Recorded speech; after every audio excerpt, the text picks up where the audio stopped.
The quote, "Man is the only creature who refuses to be what he is attributed to the French philosopher and writer Albert Camus. This statement reflects a fundamental aspect of human nature and existentialist philosophy. Let's break down the quote with more details. Man. In this context, man refers to humanity as a whole, encompassing both men and women. Camus uses the term in a generic sense to represent all of humanity. Is the only creature.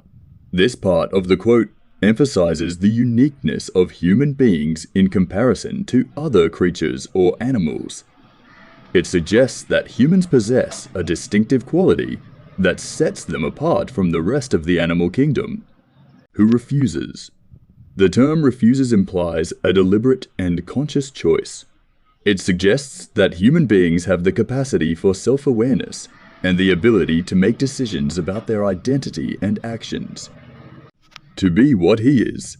Here, Camus is highlighting a paradox or conflict within human nature.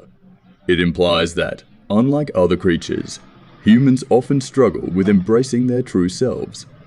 Instead, they may try to be something different, whether due to societal expectations, personal aspirations, or other factors. This can lead to a sense of alienation or existential angst.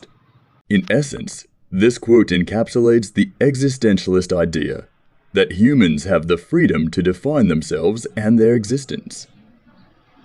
However, this freedom can be a double-edged sword, as it also means that individuals may grapple with questions of identity, purpose, and authenticity, and they may sometimes resist or deny their true nature.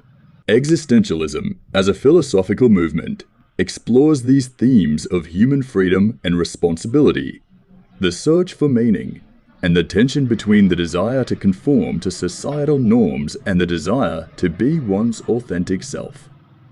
Camus, along with other existentialist thinkers, delves into the complexities of human existence and the choices individuals make in defining who they are.